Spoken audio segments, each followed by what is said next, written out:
What's up, you guys? Sean Ross Sapp, managing editor, FightfulWrestling.com, Fightful.com. It is October 6, 2019. We are here for your Hell in a Cell coverage.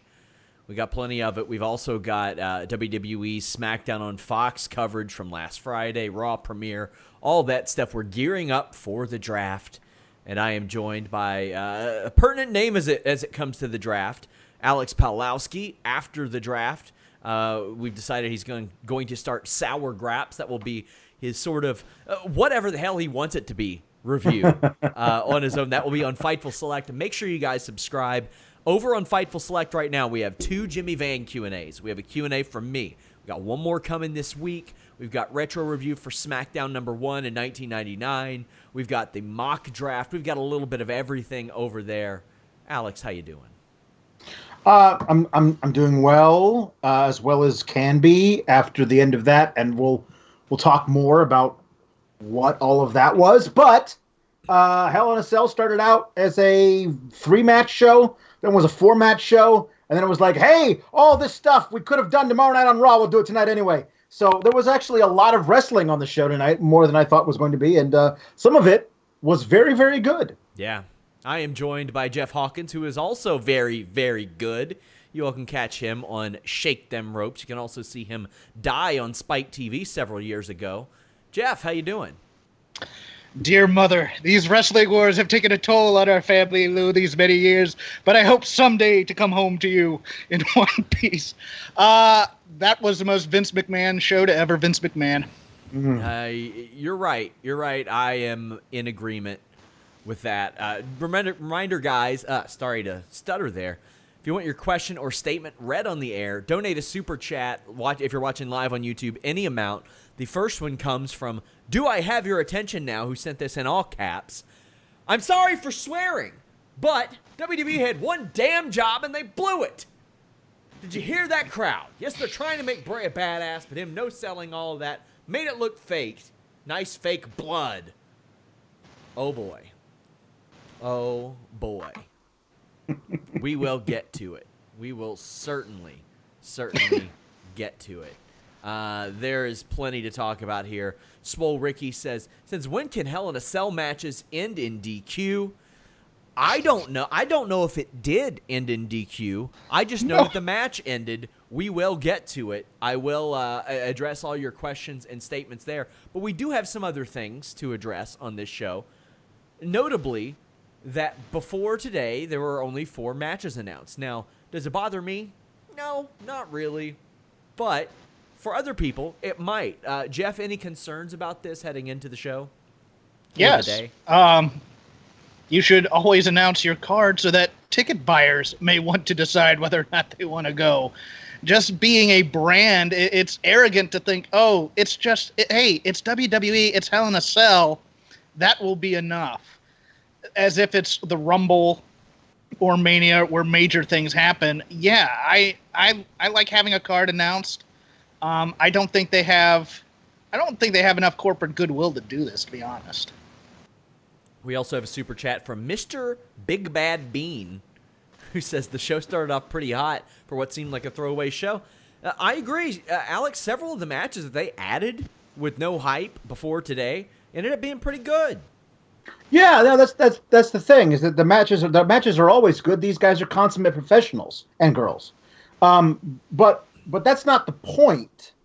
The point is that you've spent so much of the past month prepping for your first ever SmackDown on Fox that you haven't been building any feuds for any of your secondary titles or tag titles or anything. So heading into tonight, the only 4 matches that made sense to be on pay-per-view were the ones that were announced before today.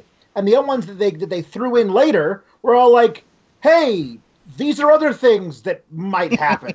But it wasn't like, there was no reason for them to happen. There was no like burning need to settle this in the ring at Hell in a Cell. There was no reason for any of those things to happen. The matches were fine, and I'm glad they were there. But at the same time, you can spend time, on your 5 hours of weekly programming building these feuds that might lead to a pay-per-view match.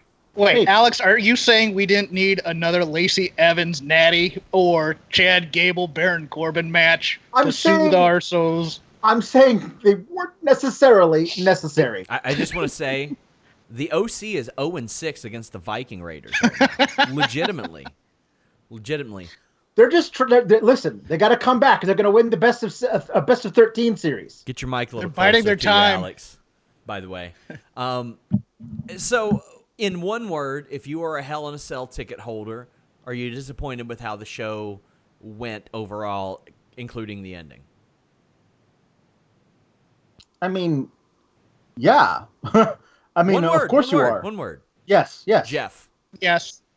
Well, you know what? You will not be disappointed when you use Blinkist.com/Fightful because you can get a free trial for 7 days. You can decide if you like it before you ever buy it. And hey, if you subscribe, you get 25% off when you go to Blinkist.com/Fightful. I've told you guys about Blinkist.com/Fightful in the past. It is a secret weapon for learning new things, getting ahead when you're low on time. Sometimes you don't have time to sit down and read and learn more. And when you don't have that free time, you can't really work on that personal development and learn new things. Blinkist, Blinkist, is a great app that solves that problem. I highly recommend it. It's unique. It works on your phone, your tablet, or your web browser. It takes the key takeaways, the need-to-know information from thousands of books, nonfiction books, and condenses them down into about 15 minutes so you can read or listen to them. Blinkist is made for busy people like you, those people who are watching 47 hours of wrestling a week. Blinkist has you covered, man. With its audio feature, makes it easy to finish a book during your commute, your lunch break, while you exercise, any number of ways. 8 million people are using Blinkist right now, and it has a massive growing library from self-help, health, history books, business. One of my buddies got out of the MMA coverage business and is now using his knowledge of history to run a full-time history podcast and makes a good living off of it. You never know what learning can develop into, and Blinkist is there to help you. Don't forget, use Blinkist.com/Fightful and get your free 7 days. You can check out How to Win Friends and Influence People by Dale Carnegie. Trust me, I've been influencing these two jobbers in my podcast for years, so that has been incredibly helpful. The 4-Hour Work Week by Tim Ferriss, which pretty much sums up Jeff Hawkins' life. Becoming by Michelle Obama. Start with Why by Simon Sinek. All kinds of personal development tools at Blinkist.com/Fightful. Jeff Hawkins on that Brock Lesnar schedule. Alex Palowski's about to run across the screen and get F5 by him right now. I can feel it. And to be fair, this is in the theme of the show because Alex was a late addition to this show. It wasn't announced until today. So we're keeping it up. We've got Brock Lesnar here on the far right. And Cain Velasquez right there. Yes. Oh, man. Bob Harris says, how can they stop a no DQ? Oh, my bad, it's WWE. Yeah, I mean, they didn't announce it as a DQ is the thing. Well, the ref stopped the match. Yes. I mean, I guess. Ref stoppage, yes. Rex Joseph Calmerin says Sasha, Bayley, and Bray were crying at the end. I don't know what that means. Aaron J's fan says Natty versus Lacey should have ended tonight. It should have ended weeks ago. Evangelina Cantu says, so is Becky Lynch not going to SmackDown? It doesn't look like it. Now with that red championship there, Jeff. Yeah, I think I know how this women's division is going to be split up, and we'll get into that when we get into the matches. Rex Joseph Calmerin also says WWE should just scrap Hell in a Cell. Yeah, I think they should. Or book it better. There we go. To Alex's point, look, the WWE makes movies, and what horror movie has just ended abruptly when the hero hits the villain with a sledgehammer, and then fade to credits? Yeah. We got a word from Fightful founder Jimmy Van, who says he might be okay with a Sour Graps review tonight. So that's good. Can I join Alex? Yes. Natalya defeated Lacey Evans. I think that Lacey's made some really great strides in the ring in recent months. Like, her technical wrestling isn't exactly smooth, but I've seen a lot worse. Lacey runs Natalya into the stairs, and she dominates like 95% of this match. And then she misses the old marrow salt and gets sharpshootered. After the match, Natalya decks Lacey. So, last woman standing tomorrow. Jeff, all along I've been like, man, Lacey could use a tag partner, and based on who they have right now, Natalya wouldn't be a bad bet considering that she's a veteran, but this, as they say, this feud must continue. The trajectory of Lacey Evans is so odd because her backstory is everything that WWE wants in a superstar. She can go out there and be the corporate face. She can tie into the military, single mom for the feminism bent. And I thought they were going to build her up into a strong heel in order to then turn her baby face. Nope. It's going to be hard to make her a strong heel after this feud, I think. I think people are just going to say she's all dumb Southern gimmick, and that's it, which is kind of unfortunate. Yeah, I think this is a way to end the feud and put one of them on another show. Alex, what do you think about this one? Well, this is one of those things where, as we've said, these feuds that they like to put somewhere in the middle of the second hour of Raw, and you're like, are they wrestling again? Then, it just winds up being more and more and more and more of the same. It was cute for a while with, Lacey Evans trying to steal the sharpshooter, make it her own. There was that one she did on Ember Moon where she fell over. So she's mastered it, that's for sure. And yeah, I mean, this is another match. This is fine and everything, and it feels like they do. Natty seems like the kind of women's wrestler right now on this company who is made to have feuds with young heels and eventually put them over. Teach them the ropes. Natty's an absolute consummate professional in the ring. She'll be able to work with them, make them better, and when the time it comes and they move on from it, they'll be better wrestlers for the next feud they're in. That's all well and good, but I don't have any interest in watching any more Lacey versus Natty matches, especially a last woman standing match. Yeah, this seems a little, every feud's like 50-50, or it's either 50-50 or it's all the way on the other side of things. And I'm more okay with all the way on the other side of things because at least somebody gets over. At least somebody does that. Now, this has been an improvement for Lacey Evans, so I'll give her that. Thermostat Mind says, I'm guessing they'll play this off like an MMA stoppage, meaning the main event. Ref attempting to prevent serious or further injury, didn't realize Fiend was superhuman. Yeah, I think that's how they'll say it as well. Eloquent says WWE might have unintentionally helped AEW. Hannah Moore said Rod Zapata ruined WrestleMania's main event, and now this. Ouch. Poor Rod. Poor Rod. Maybe it was the terrible lighting that caused it. Maybe he couldn't quite see things as well. Again, that is the hot topic. We will get into that later. I promise you. Let's get into this Hell in a Cell match. Becky Lynch and Sasha Banks. Jesus Christ, I love this match. These two women went and innovated and all that. And if you had any doubt about who WWE sees as the face of their company, they solidified it on Friday. It's Becky Lynch and it's Brock Lesnar. Like, those are the two people that they see as the flag bearers for their company. Becky Lynch was in there with The Rock, and now she's winning an outstanding match against Sasha Banks. Jeff, did this result surprise you at all? Yes. I love this match, too. This is my match of the night. Everything, to me, paled in comparison to this. Again, I am one of the biggest horsewomen fans on earth. They're the thing that have kept me involved in WWE all these years since NXT, when Rob and I were just starting out Shake Them Ropes. But I thought bringing back Sasha and even turning Bayley heel in this story, you have to establish the bad guys as competent threats. And while they'd had a great match here, Sasha had to win the title, I think, and Becky had to do a comeback story. I thought the two-woman power trip story with her and Bayley might have been interesting to do, but overall, you still had to have Sasha win this match to establish, yeah, she is the boss. She came out here, she beat on Becky to get the Hell in the Cell match eventually, and she had to beat her, I think, to establish her as a star once again in the division. I am uncertain. I think Sasha and Bayley are both going to end up on Raw. I think you're kind of incorrect on Becky being the face of the company per se. I think she is right now. But I also think Charlotte going to SmackDown and being their champ says a lot there.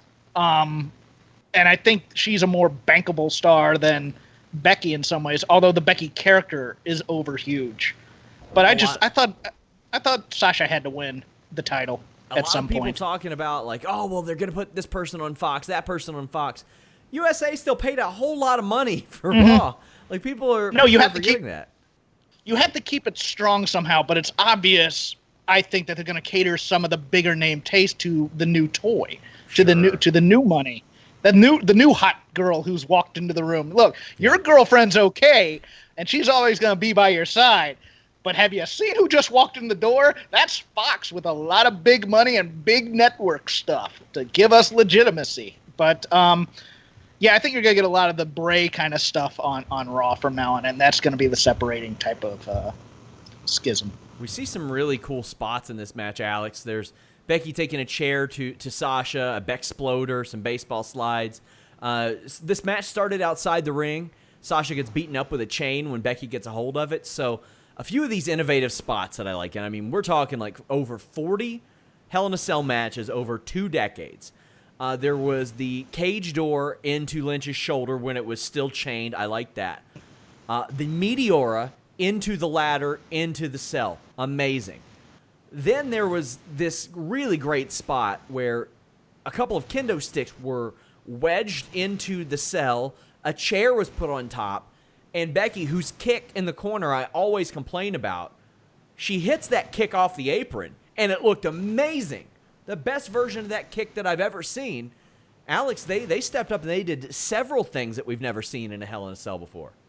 Yeah, I was watching this going like, I've seen so many Hell in a Cell matches that by itself, if you tell me it's a Hell in a Cell match, just it's a Hell in a Cell match, I no longer get automatically excited because I feel like I've seen everything.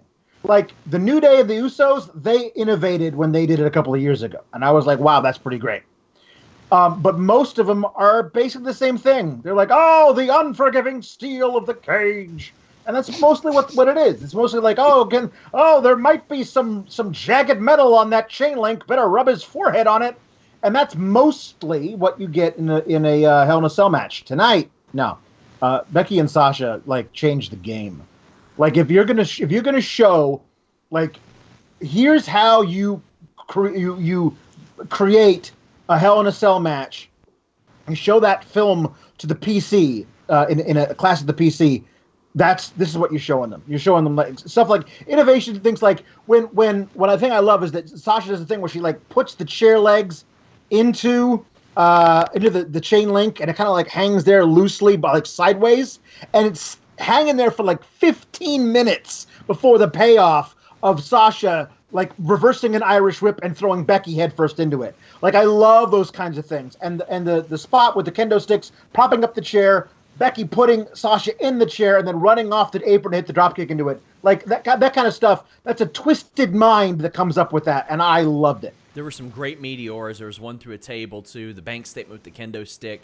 Sasha throws a bunch of chairs in the ring and ends up eating a Bexploder, and then the Disarmer gets the win. Becky still looks incredibly strong. This is her definitive win of her title reign so far. Yes. The biggest so far.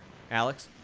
I wanted to say one thing, that the spots that I thought were the most innovative and cruel looking that I loved the most were when Becky took the chair, opened it, and then laid it like face down, kind of like at an angle, so the cross beams were exposed, and then hit a drop toe hold and a bulldog with Sasha's forehead directly into them, and she sold it great, like going right like onto her back with her knees still under her. Like it was really brutal to look at, and there was stuff like that just like and that doesn't even have to include the cage. They were doing brand new interesting spots in the actual ring with the chairs that I'd never seen before. I loved it. Loved this match. Jeff, I'm with you. I thought this was match of the night by far. Yeah, and not enough is said really of what each of the individual horsewomen bring. Becky's the best actress of the group by far. Yes.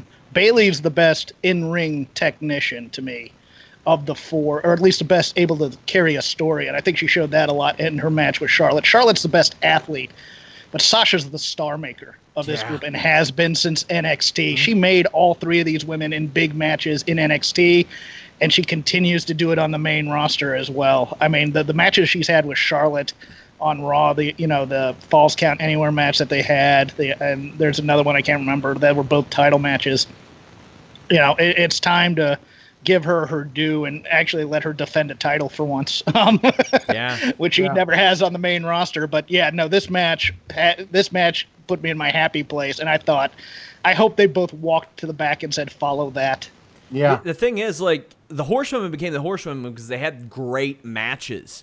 Not just because they were 4 girls who happened to be there. Mm-hmm. And if there's no Sasha, if you put somebody else in there, I don't think we don't have the 4 Horsewomen because those matches aren't as good. There's a pretty common denominator in like so many of those great matches, and it's Sasha Banks and her creativity and what she's able to do. And I know a lot of her fans and stans are livid about this. You shouldn't be. She got a shiny new contract, a lot of money, and she's going to be around for a while. And stuff like this really, really shows her worth. This was awesome. Yeah, I want to say, though, that, Jeff, I agree with you that I'm surprised Sasha didn't get the win here. I thought she needed one after her comeback.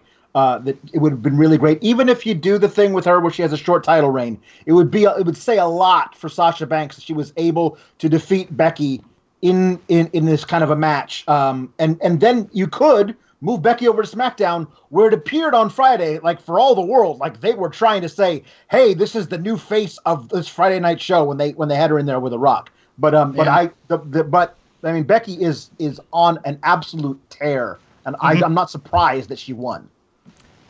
Yep, that's me. Says Sasha returns red hot as a top heel to lose clean, and she's still over. I mean, that's the thing. She's still over. It doesn't matter. She's still over. She's going to be fine.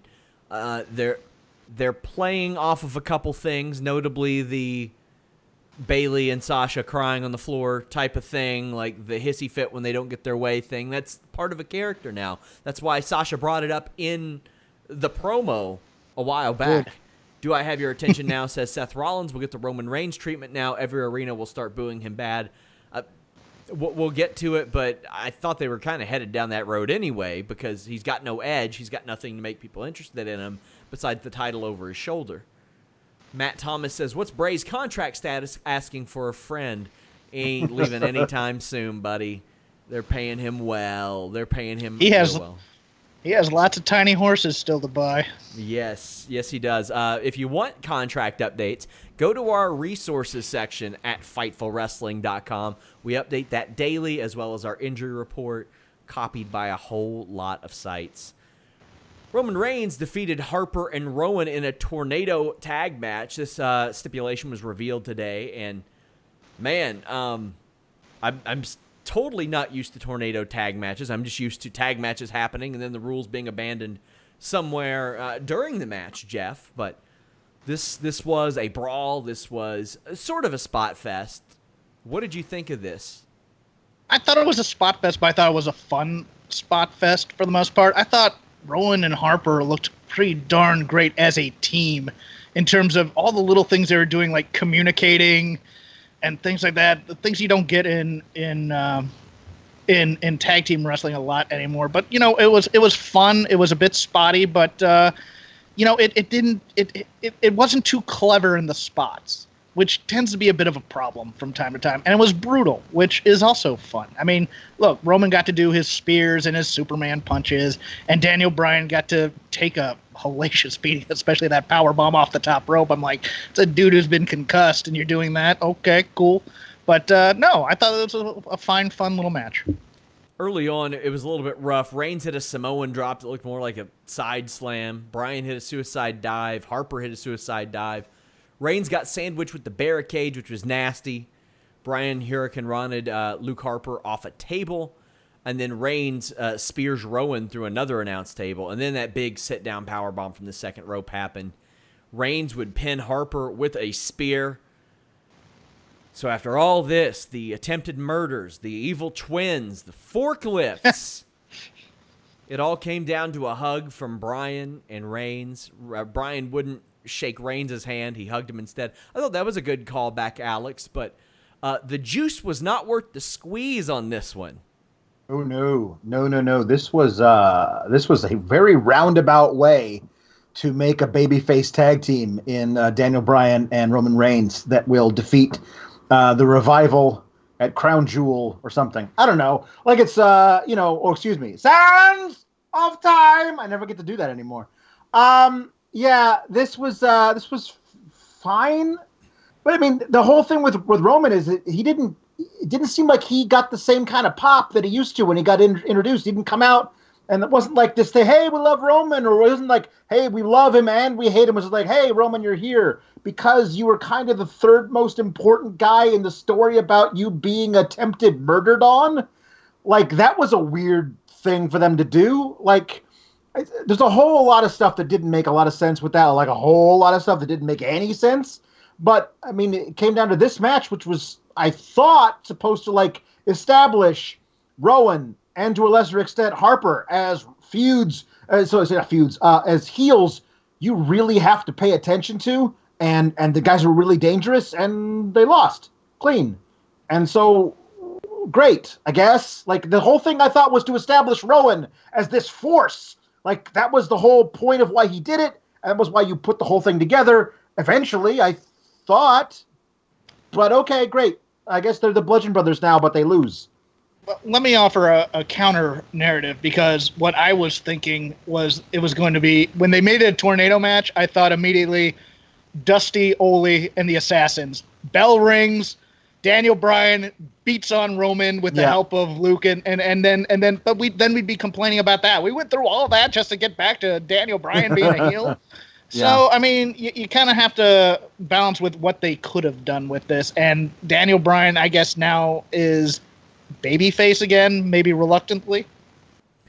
I think it's good to leave it open, considering the nature of the draft. And here's the thing. I hope they have more of a plan for this than they did the Superstar shakeup, because you can tell it was completely hastily put together. It was an abomination. This year's transactional situations have been a complete abomination. It's been bad. Real bad. Some good spots, though. Lonnie Barker with a big super chat. Thank you for passing that along. Says, not saying it's a good idea, but can see Vince switching Becky and Charlotte and switching belts. Vince is just crazy enough these days to pull that, especially since he had Becky and The Rock in his best segment on Friday. I mean, yeah, but that was more of a, hey, everybody who hasn't been watching wrestling for a while, this is what we got. Here's some of our people type of thing. Like, all those people aren't going to be on SmackDown. Like, you're not going to see Becky, Rollins, Reigns, Kofi, like all those people. No. It's still also only the 2-hour show. Yes. Like, you can't put all of them on there, or there's never going to fit. Yeah. Guys, reminder, subscribe to FightfulSelect.com. Big shout out to Alex Anderson, one of our Hall of Fame tier level subscribers. This show brought to you by him and his generous tier donation over there. Randy Orton defeated Ali. Ali says that he needs momentum again and talks about the draft. I like that he brought it up and mentioned it. But the thing is, Jeff, when they talk about draft stock, like, what? Like, why would Ali give a shit about his draft stock? This is like cramming for a test. I gotta get my draft stock up. It's been falling lately because I'm getting beat every week. Quick. Corey Graves says, hey, the higher you get drafted, the more money that you get paid a bonus of some sort. Okay, I understand why they'd want to improve their draft stock. But as of now, it's like, who gives a shit?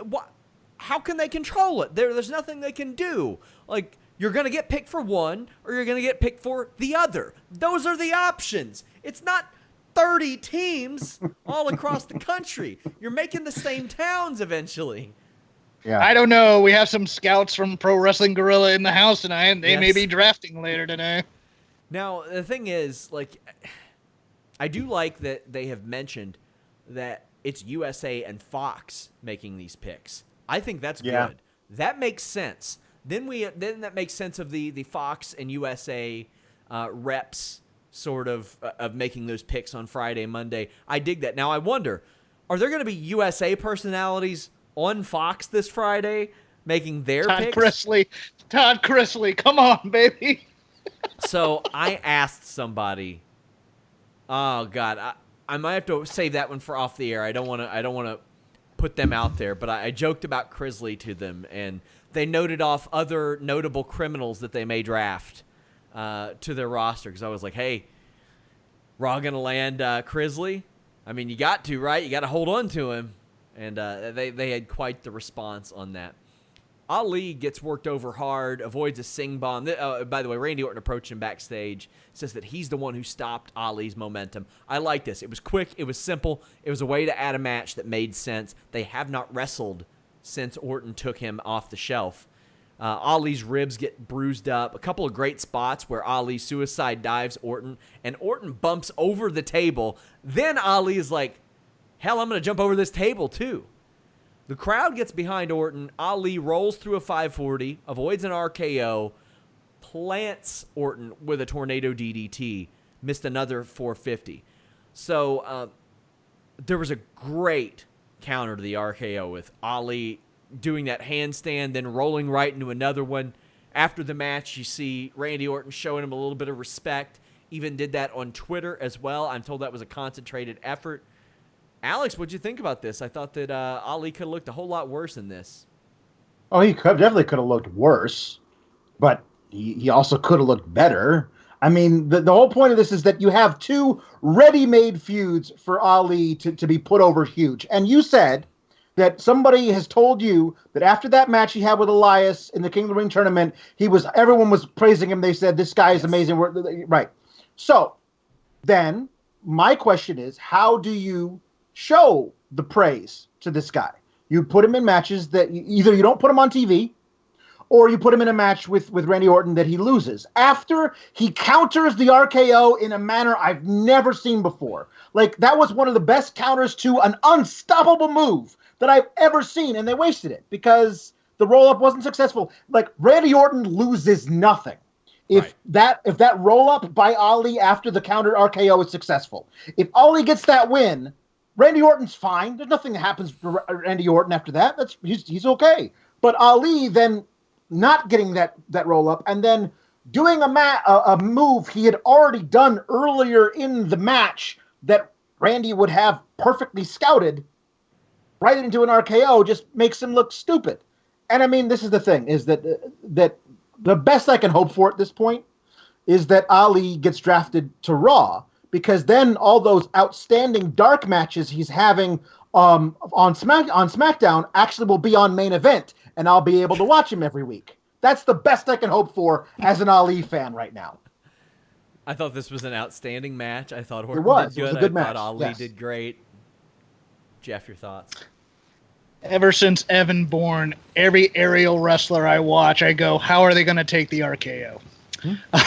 It's just become a rite of passage. I found the respect thing interesting, especially as he got up and he kind of hit his chest. You know, you got Heart Kid. In regards to Sands of Time, as Alex calls it, and the possibility that they're not going to do a straight babyface heel dynamic in Saudi Arabia, and they may do a Gulak drafting Tony Nese thing like they did on the Captain's Challenge thing, where Nese was a babyface at the time, getting drafted by the quote-unquote heel Randy. Because I was thinking about it, I go, oh, well, maybe Randy puts him on his team after the respect thing, and then I go, oh, wait, Randy's supposed to be the heel here, but on the other hand, I'm thinking they can't play real American in Saudi Arabia after the match. That's just... There's a lot of things they can't do. And Vince's thing about having costumes for Halloween and getting his roster completely arrested, because you can get arrested for having those types of displays. And so there's just so much that could go wrong here, which is why I'm watching. I think that if they're setting up for something, it's great. If it's just Randy giving the kid a bit of a rub, in a vacuum, I just don't think it matters.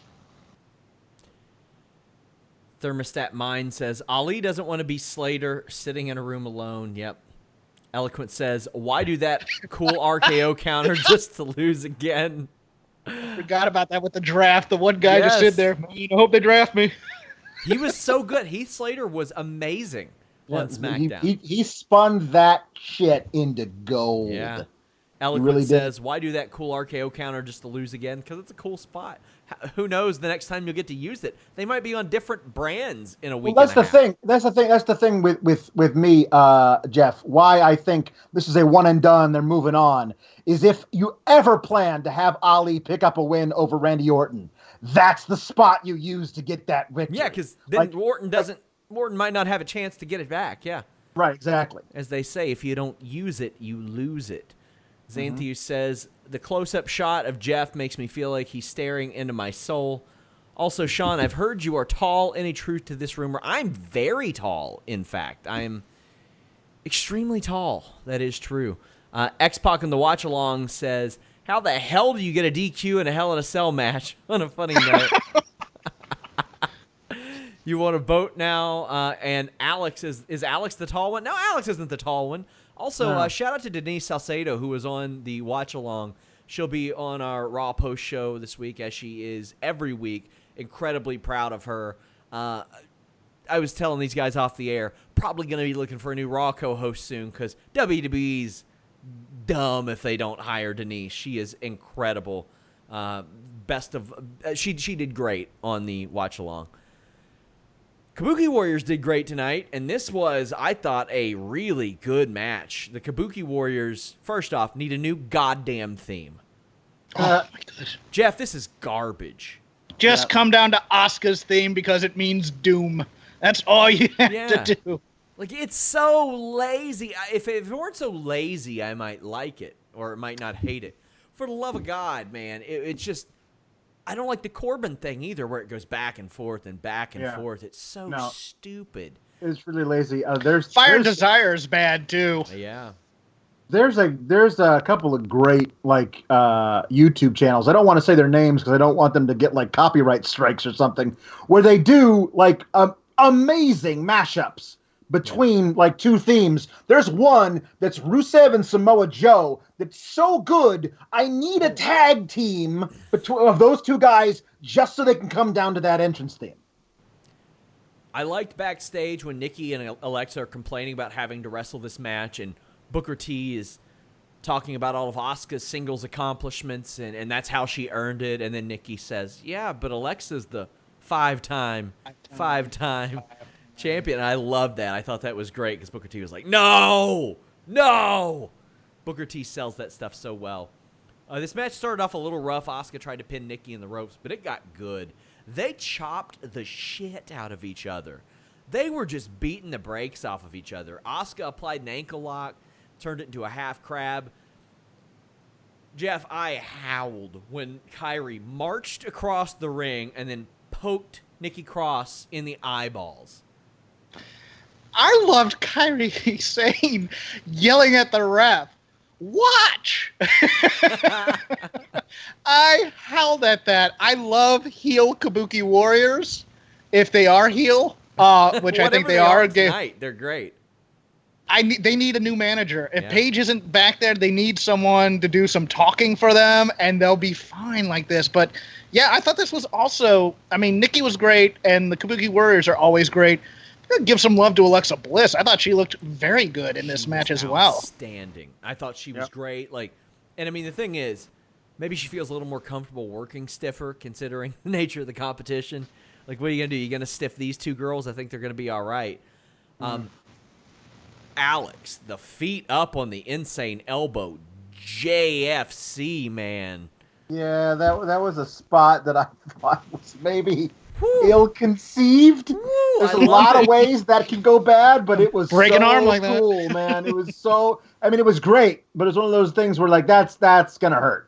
Both people are gonna feel that one tomorrow.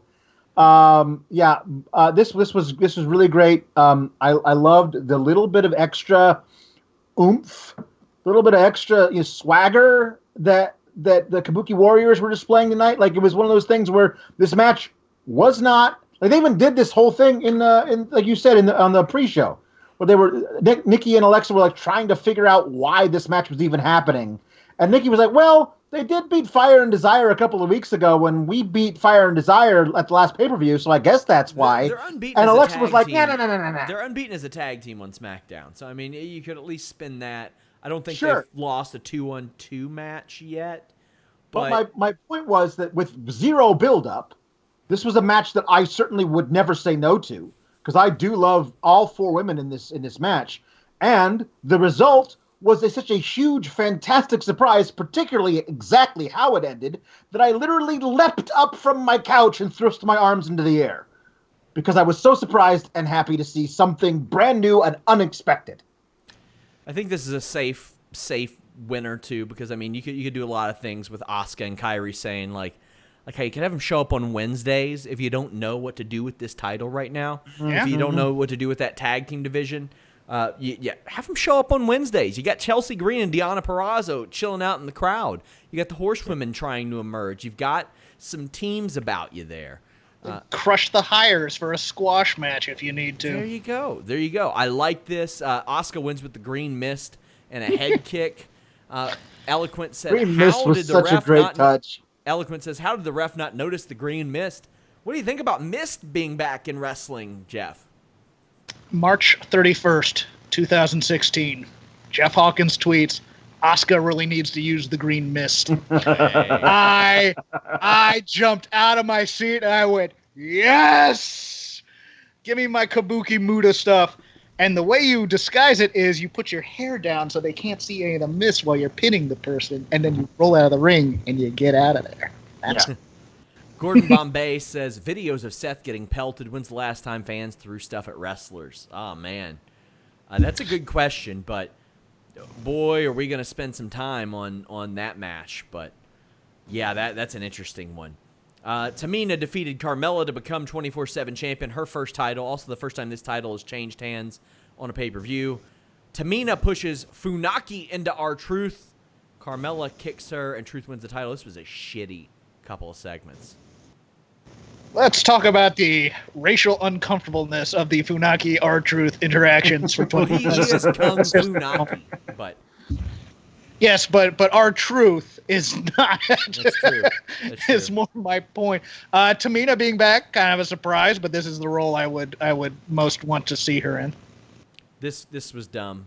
The thing that made the least sense to me was Carmella got pinned by Tamina and was like, R-Truth, what were you doing? You cost me that thing. And then later, Carmella super kicks Tamina and has R-Truth pin her so R-Truth can be champion. That's okay. Why would Carmella not take that pin right there? She deserves it. She kicked Tamina. She's a former champion too. She wants to be champion. It's a weird deal to like not even try to have the pin. Well, you know what? Maybe she doesn't want the paranoia. Yeah, you should tune into my interview with them very soon. Hannah Moore says he's got kids chance at the SmackDown premiere. Rob Wilkins says my Photoshop work is better than that ending tonight. That it is. We had the Viking Raiders and a mystery opponent, who was Braun Strowman, defeating the OC via DQ. I knew this match would probably be pretty good, but it didn't make sense. The Viking Raiders were 5-0 against the OC. Erick does some great selling of AJ's kick on the apron, like he just fell down and played dead. AJ looked really strong, so did Braun. Erick plowed through Stiles with a sliding knee, and fortunately, AJ is all good to hit Ivar with the phenomenal forearm, but the whole OC attacks Braun for the DQ. They are now 0-6 against the Viking Raiders. They do not need to wrestle them again. There's no reason. Viking Raiders hit a double suicide dive on the OC, but the real story of this is Braun clocking Stiles in midair, which begs the question, why didn't they win the match? Stiles stumbles around selling the punch hardcore all the way up the ramp. Like, he made that punch look like $1 million. Yeah. Or you could argue made it look like 10 cents because it was so goofy. What side of the fence are you on, Alex? I'm straddling the fence. Because one thing is I loved all of AJ's selling of it, the hijinks. I wonder if he's settling into all the memes that are going around from the SmackDown blue carpet with the aviators and the hair in the wind. It was like he looks like a country singer. Yeah. He just feels I wonder if he's settling into like people are kind of like make fun of me a little bit. So maybe I'm going to not take myself so seriously because I really thought it was all really well done. It's very good comedic pratfall type stuff. the throwing up the title and getting caught by the momentum and stumbling backwards, all great classic comedy stuff. However, if what they're trying to do with this particular angle is say that Braun Strowman's punches are so hard that Tyson Fury better watch out, I think they're not quite selling that the right way. Yes. I think it's better if AJ is like out cold and you cut to commercial or whatever, you go away from it, and you don't need to have the whole like comedy of it. You can have him be like out and like, you know, they had to bring smelling salts or something in there. That would sell it more as like a legitimate punch as opposed to I can't stand up. Jeff, anything on this match? Not since I saw Jack Evans do an homage to Drunken Master have I seen a guy on rubbery legs pull off a performance like AJ Styles. I actually loved his performance in it. And, you know, the getting over the punch thing, well, that's kind of his gig. 10% of me that loves unrepentant stupidity wanted to see Braun come out dressed as a Viking. I don't know. We're moving on. King Corbin comes out and names Chad Shorty Gable. There's your Shorty G reference. That is officially his name now.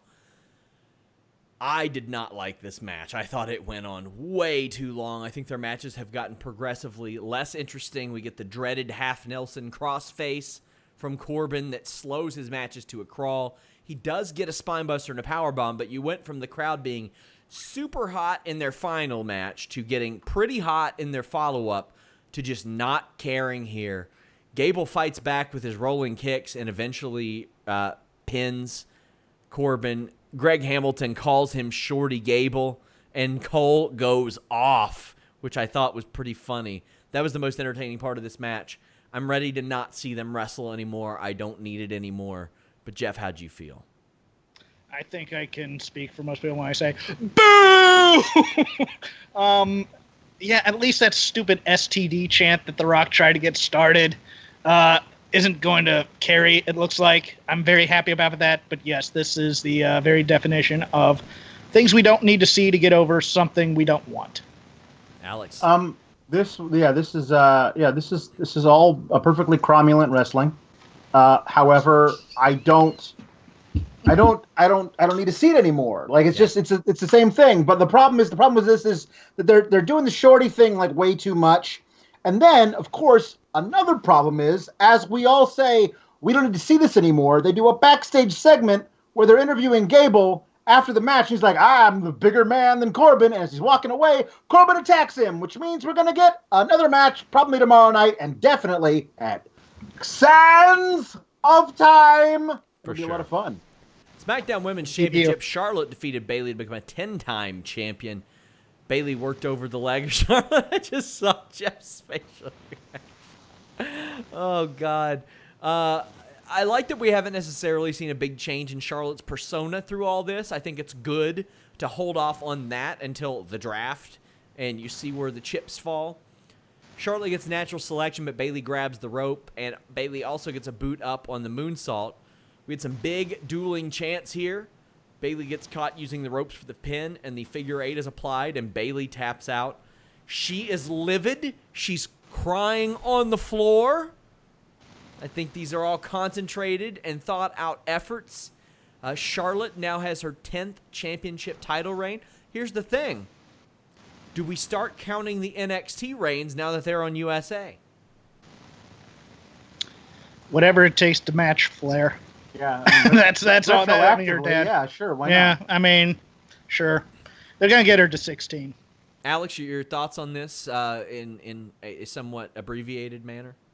No, this is all well and good. The match was fine and everything. The one thing I think it's never good to me to have somebody say, "What? No, I can't lose." What? But how? Why did that happen? If you tapped out. Like, if you tap out, like, no, you had control over whether or not you lost the match because you decided that the pain was too great and so you tapped out. If she had lost to a pinfall or even a roll-up or, like, Charlotte getting her back with something underhanded the way Bayley did last month, which would have been the perfect storytelling of it, then you could have Bayley say, what? No, why? Why? The reason why, Bayley, is because you tapped out. That's why. Charlotte baby-facing as the dirtiest player in the game, I think, would work very, very well. Yeah. I don't. I think that's part of the problem with this feud is that the story is, well, I'm going to cheat and take shortcuts, but I'm honest about it. You're lying about being a bad person, and so you're a terrible bad guy. It's such a stupid, because nobody knows who to cheer for, and I think that's part of the problem here, because Bayley's still coming out doing the baby face, the wavable men. If the story is she doesn't know how to be a effective cheater, and then that leads to her either doubling down or changing her ways, that's fine. This middle road, though, I'll stick with the story for a few more weeks, but it's confusing everybody because the entire premise of this is, hey, I'm honest about being a bad person. You're being dishonest about being a good person. Therefore, you're really the bad person here. And I don't like those feuds. This match, though, I really enjoyed a lot. I thought they gave it time. They gave it time to breathe. They let Bayley work over Charlotte for a while, which was amazing in many ways because you never see that. And Charlotte's such a dominating presence in the ring that she almost never gets worked over except by a very select few people. But, I think it's looking also like the SmackDown women's division is probably going to be Charlotte and Alexa Bliss and maybe Nia Jax and all the people that you'd expect Vince McMahon to like. Based on what I hear, that was not Seth Rollins getting hit with trash, by the way, but we all got hit with trash in the WWE Universal Championship match. Whoo boy, Hell in a Cell. And the question all along was, did WWE paint themselves into a corner? And I'm going to have more on this as I confirm it, but it shouldn't be a surprise how this one all went down. But we get the illegal massage parlor lighting here for The Fiend and Seth Rollins. The Fiend no-sells kendo stick shots, but he hits a Uranagi. Sister Abigail into the cell. Hit another one for a 2 count. Did the Seagal snap, but no pin. There were some of the most goddamn ignorant in-ring wrestling I've ever seen in my fucking life. And it drives me nuts because, hey, you know what? I ain't exactly Lou Thez here, but one of the things I was taught when I was wrestling was why. Why do you do things? Why don't you? Why? So you can put somebody's shoulders on the mat, cover them, and get a 3 count. How many fucking times in this match were somebody's shoulders on the mat, despite the fact that they kicked out at 1, or maybe they weren't pinned, but nobody cared to cover the other guy? So dumb. That's the point of the match, is to pin a person or submit them. So Bray borrowed himself a bludgeoner from Rowan and Harper, who probably really need that thing these days. And then just, it's all Rollins. And I mean, like, frog splashes through the table. Dio Madden said that the Fiend almost got impaled. I don't know how the hell that works with that fucking thing. Pardon my language, really do. A stomp onto the mallet, and then 2 flying knees and 2 super kicks, 3 curb stomps, a pedigree. He stomped again. He kicks out at 1 twice here. Then there's like 5 or 6 more curb stomps. Holy shit, man. How's he going to kick out? I don't know. I lost track of how many times they kicked out. Reminder, send a super chat if you want your statement or question read on the air, because I get the feeling y'all got plenty of them. Fiend laying flat on his back, no pin attempt there, so Rollins goes out, grounded chair shot. Fiend kicks out at 1. Oh my God. A ladder onto that chair, and he kicks out. At this point, I'm seeing Fonzie jump over the goddamn shark, and oh my God, it's so overkill. Rollins repeatedly smashes a toolbox onto a ladder and a chair onto Bray's face. Then he grabs a sledgehammer, smashes it into the pile. And the ref's like, no, that's it. We're done. We're done. We're done here. You know what? I know that Shane jumped off a goddamn stadium once, and that Mick Foley was thrown off, and that they drove a truck out, and Rikishi fell into it, and Shawn Michaels almost needed a goddamn blood transfusion at one point, but this is too much. This is so goddamn stupid. this made Bray Wyatt look dumb because he sits up after all the help comes to him and he applies the mandible claw. And what does he do when he applies the mandible claw, Jeff, Alex? He holds his opponent down for more than 3 fucking seconds! Now, hey, you know what? I scream this at the risk of people saying, I love Mark. He thinks it's real. He fucking thinks it's real. God, it made him look so fucking dumb. And I get it. The horror movie final boss isn't always the smartest. Michael Myers isn't always the smartest. Jason Voorhees isn't always the smartest. But goddamn, why was the match booked if it were going to this? Oh boy. Alex, I'm giving you first crack at this one. Well, I guess I had first crack at this one.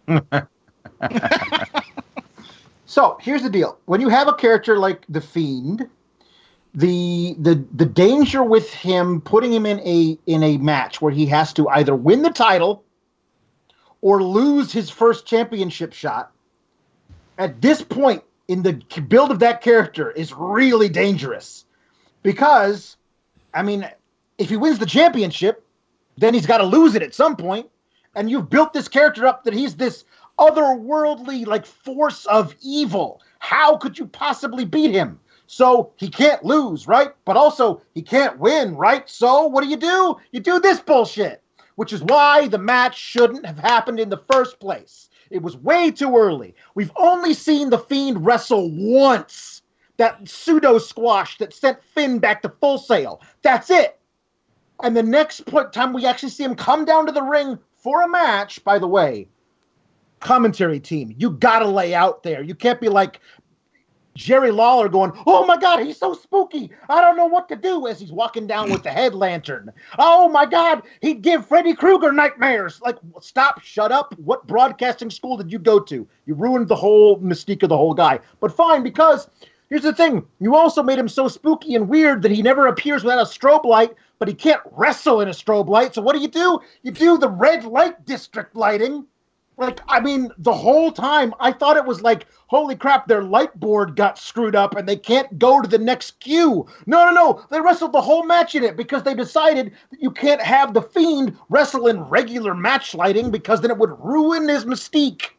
Well, then you've built the character all wrong, haven't you? You figured out the way you didn't do anything right with him, to the point where if you think that if he wrestles with regular lighting, the whole thing crumbles, then you completely screwed it. You completely screwed it up. Then you have this whole thing where he takes all these chair shots and all this stuff. He does all this damage. He takes 75 stomps. By the way, this is what the lead up was. Braun takes 3 stomps and a pedigree to put him away. So that's a callback. So Rollins has to do even more. Why does Rollins want to kill this man? What? Like, has Bray like shown up at his house and threatened to murder his family? No, he's just a guy. He's just a guy wearing a mask. That's what we're told by a bunch of people. No. We have to murder him. And so he kicks out at 1. And he kicks out at 1. He kicks out at 1. How are you ever going to legitimately beat this guy? Ever. If you have this on file and people have watched it. He's unkillable. So now what? Now you booked yourself into another corner, because now if the next time he has a match, if you're like, oh, let's have him face the Undertaker at Sands of Time, and then what? What's Taker gonna do to him? Is Taker gonna do old school? And that's really gonna put him down for the count? What the hell have you done? This is completely screwed. You had a character and a storyline that was perfect. It was handed to you on a silver platter, and you fucked it. Why did you do that? Don't do that. You did that to yourselves. Let's get to some super chats real quick. Fiend became Red Sin Cara. Somebody says, Eloquent says, I never thought I'd see the OG Sin Cara lights. Ross Gould says, just turn the lights out and have Bray disappear under the ring. Ending solved. I mean, maybe after the beatdown. Him sitting right up and attacking made him look dumb. Like he wasn't smart enough to do that 1 minute earlier. Hannah Moore says, I called them being backed into a corner, and, well, they sure as hell did. It seemed like, and when I say seemed like, I'm not reporting this, but it seemed like the arena let the cat out of the bag a little bit early, and they're like, well, shit, we got to do it now. Let's just do it. I know whose idea it was, and I'm going to follow up on it, but my God. Mr. Big Bad Bean follows up on Alex's point. Jeff, did they make the Fiend too strong tonight? You are all static. You are all static. You got to fix your mic. Drew Nichols says all WWE main roster shows on premiere week were trash. Great premiere, huh? Love you guys. Yeah, that was a wild one. That was something else. Test. Yeah, we got you back. Sound great. Okay. This was a confluence of 3 different things that are an issue with the WWE. First, their love of spectacle. They love the big supernatural, larger than life. We make movies, and especially with Bray Wyatt, where we've had exploding monitors and singing children and all these other things we try and do to make him seem spooky all the time. And it's too clever by half all the time. Add that to the fact that they make really crappy babyface champions. Bad. They do. These guys, and the only way they ever get an edge about them is by doing heelish things. They sound petulant at times. Their alpha maleness gets the better of them because it appears they don't have friends when they're getting their butts kicked. I mean, they just make them look like geeks. And then the third thing, Hell in a Cell brings with it an expectation that you're going to see a violent fight within a ring that comes to a finish, in addition to some otherworldly spots or some violent spots, and that's why people buy tickets to the show. And it wasn't just that they ended it with the sledgehammer, which is just ridiculous because they need to somehow retcon that away from existence, because Triple H always bringing a sledgehammer into the ring has given this expectation that you can use the sledgehammer in dumb ways, but never in the way that you're supposed to use a sledgehammer on a person, which is with the metal part coming crashing down and crushing a man's head.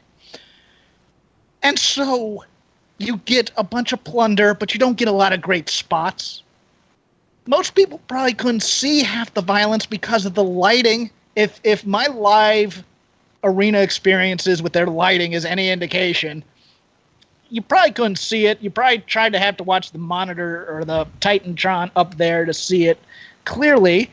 You didn't get a lot of violence. You didn't get a lot of cool spots. You got a lot of plunder and a lot of Bray kicking out.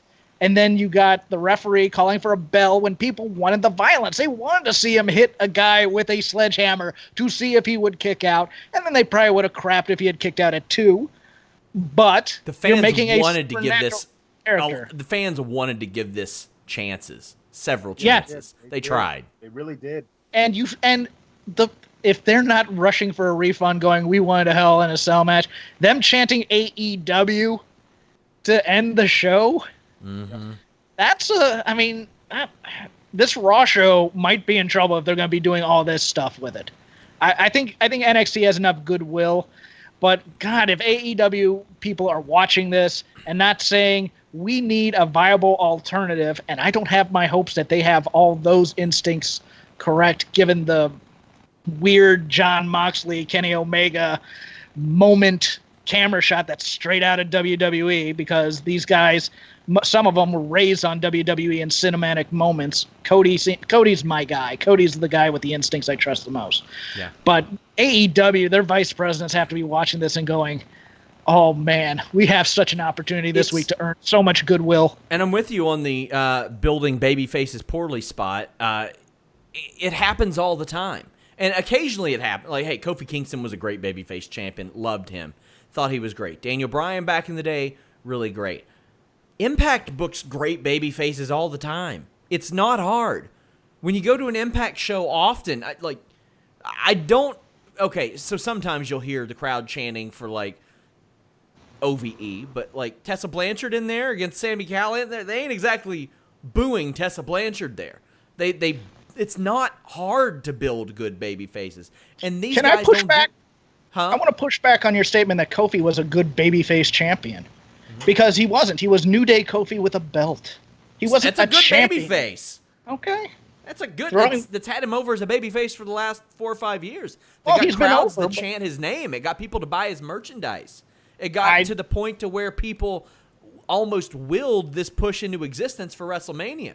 Yeah, but I mean, the matches never came off as bigger than life, and his moveset didn't change to be a adequate, dominant champion. So you never bought him as a champion. You just bought him as Kofi in the New Day. They really protected the Trouble in Paradise during his championship run. Really nobody kicked out of that.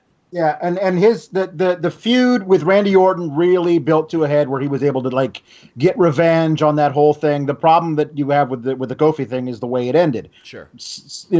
Also, with that this, and throwing pancakes. I mean that.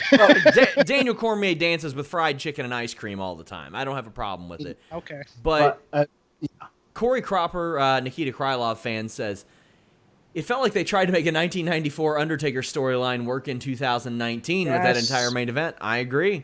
Bring me the Kane playbook is what I wrote on Twitter. Yeah. Drew Nichols says WWE booked this like Seth was a mega face going into this. Not many cheered, and by the end, no one was. How can they be so incompetent? They are, and Seth has no redeeming qualities. Like, I would much rather him come out tomorrow night and say, everybody that booed, you can kiss my ass. I don't give a shit. You weren't in there with him. I was. I did what I had to do to get out of there. Kiss my ass. Go to hell. I leave a lot of leash for my pro wrestling. I'm very open to suspending my disbelief. As I've mentioned, guys, like, I look at a rear chin lock and I'm thinking, all right, that ain't working in a real fight. I've never seen it work in a real fight. I watched grappling, MMA, jiu-jitsu, catch wrestling. That ain't ever working the way that they do it in pro wrestling. So you got to draw the line somewhere and you got to start somewhere, but I give it a lot of leash. The minimum I want is my wrestling show to make sense. That's it. I just want it to make sense. And for all the people that are going to come and say, well, the Fiend doesn't care about the championship. Well, then why did he sign for the fucking match? Why is he here? There's ways of building the Fiend. The Fiend just wants to terrorize his victims. He doesn't care about being the champion, but he does care about making all the champions fear him. You could do that, but you haven't. You haven't done any of that yet. You haven't made that the character, so it doesn't make any sense. If they had established a reason on these Firefly Funhouse vignettes, which became increasingly non-canon and really just didn't mean anything, if they had established a reason why he hated Seth Rollins and wanted to take him down, other than being the champ, just anything in his mind, these people love you so much and I hate them. Anything. Give him a reason to want to do this match other than, I like pain. Which is a reason in and of itself. I think they've slightly touched this, but I feel like they could really lean into it. That Bray Wyatt, the Mr. Rogers character, is one thing. And the Fiend is a side of him that he cannot control.